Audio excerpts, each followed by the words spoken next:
ಇವತ್ತು ಸರ್ಕಾರದ ರಿಜಿಸ್ಟರ್ ಮಾಡ್ಕೊಂಡಿರ್ತಕ್ಕಂಥ ಸಂಸ್ಥೆಗಳ ಆರ್ಥಿಕ ಅವ್ಯವಹಾರದಲ್ಲಿ ಮುಳುಗಿ ಜೈಲನ್ನ ಸೇರ್ತಾ ಇರುವಂತ ಜಾಗಗಳಲ್ಲಿ ಕಳೆದ 3 ವರ್ಷಗಳಲ್ಲಿ ರಿಜಿಸ್ಟರ್ ಮಾಡ್ಕೊಳ್ಳದೆ ತನ್ನನ್ನ ಕೋಟ್ಯಂತರ ಜನರ ವಿಶ್ವಾಸವನ್ನು ಸಂಪಾದಿಸಿ ದೇಶ ಸೇವೆ ಮಾಡ್ತಾ ಇರ್ತಕ್ಕಂಥ ರಾಷ್ಟ್ರೀಯ ಸ್ವಯಂ ಸೇವಕ ಸಂಘ ವಿಭಜನೆಯ ಸಂದರ್ಭದಲ್ಲೂ ಹಿಂದೂಗಳಿಗೆ ಬಂದಿತ್ತು. ಪ್ರಿಯಾಂಕ್ ಖರ್ಗೆ ಅವರೇ, ನಿಮ್ ರಿಜಿಸ್ಟ್ರೇಷನ್ ಜಗತ್ತಿಗೊಂದು ಮಾಪದಂಗಲ್ಲ.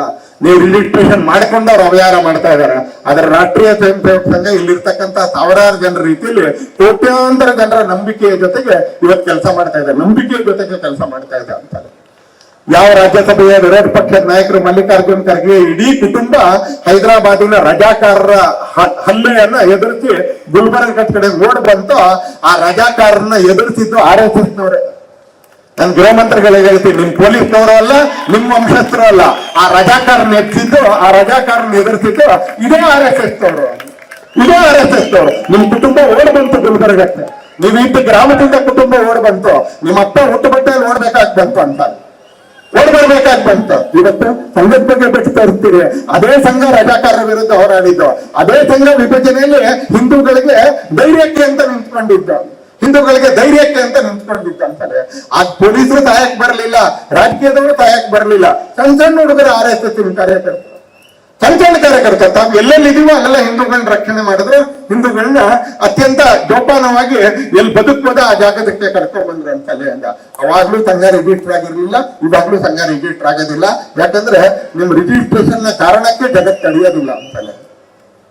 ಅದು ಒಂದು ವ್ಯವಸ್ಥೆ, ಅದು ಒಂದು ವ್ಯವಸ್ಥೆ ಅಂತಾನೆ. ಇವತ್ತು ಆ ಕೆಲಸವನ್ನು ಸಂಘ ಮಾಡಿರ್ತಕ್ಕಂಥ ಆ ಸಂದರ್ಭದ ಕೆಲಸವನ್ನು ಕೂಡ ನಾವೆಲ್ಲರೂ ಕೂಡ ನೆನಪು ಮಾಡ್ಕೊಳ್ಬೇಕು, ನಾವೆಲ್ಲರೂ ಕೂಡ ನೆನಪು ಮಾಡ್ಕೊಳ್ಬೇಕು. ಹಾಗೆ ಇವತ್ತು ನಮಗೊಂದು ಕರ್ತವ್ಯ ಇದೆ ಅಂತಲೇ. ಜಗತ್ತಿನಲ್ಲಿ ಎಲ್ಲ ಸಂಸ್ಕೃತಿಗಳು, ಎಲ್ಲ ಸಮಾಜಗಳು ಕೂಡ ಇತಿಹಾಸದಿಂದ ಪಾಠ ಕಲಿತು ಇತಿಹಾಸದಲ್ಲಿ ಆಗಿರ್ತಕ್ಕಂಥ ತಪ್ಪುಗಳನ್ನ ಸರಿ ಮಾಡ್ಕೊಳ್ತಾ ಮುಂದೆ ಹೋಗಿದ್ದಾರೆ. ನೀವೆಲ್ಲ ಯಾವತ್ತೋ ಒಂದು ದಿವಸ ಆಗ್ಬಿಡ್ತೀವಿ, ಇವತ್ತು ನಾವು ನಮ್ ಕೆಲಸ ಮಾಡ್ಕೊಳ್ತೀವಿ ಅಂತಕ್ಕಂಥದ್ದು ಒಂದು ನಿರ್ವೀರ್ಯತನದ ಒಂದು ಕೆಲಸ ಅಲ್ಲ. ಇತಿಹಾಸದ ಪಾಠ ನಾವೇನೋ ಬೇಕು ಅಂತ ಮಾಡಲ್ಲ, ಬಟ್ ಅಲ್ಲಿ ಆಗಿರ್ತಕ್ಕಂಥ ತಪ್ಪನ್ನು ಸರಿ ಮಾಡ್ಕೊಳ್ಳಿಕ್ಕೆ ಬೇಕಾಗಿರ್ತಕ್ಕಂಥ ಒಂದು ಸಾಮೂಹಿಕವಾಗಿರ್ತಕ್ಕಂಥ ಒಂದು ರಾಷ್ಟ್ರೀಯವಾಗಿರ್ತಕ್ಕಂಥ ಸಂಕಲ್ಪ ನಮ್ಮೆಲ್ಲರ ಹೃದಯದಲ್ಲಿ ಮೂಡಬೇಕು. ಆ ಸಂಕಲ್ಪಕ್ಕೋಸ್ಕರ ನಾವೆಲ್ಲರೂ ಕೂಡ ಇವತ್ತಿನ ಸೇರಿದ್ದೀವಿ, ಮಧ್ಯರಾತ್ರಿ ಸೇರಿದ್ದೀವಿ.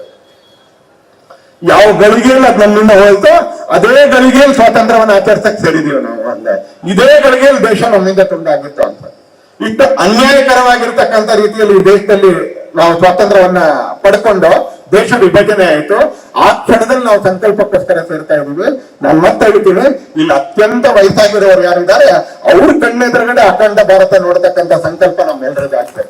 ಯಾರೋ ಬಾಲಕರ ಜೀವನದಲ್ಲ, ಅತ್ಯಂತ ಹಿರಿಯರ ಜೀವನದಲ್ಲಿ ಅಖಂಡ ಭಾರತ ಮತ್ತು ಆ ತರದ ಕ್ಷಣಗಳು ನಮ್ಮೆಲ್ಲರ ಎದುರಿಗೆ ಬರ್ತಾ ಇದೆ.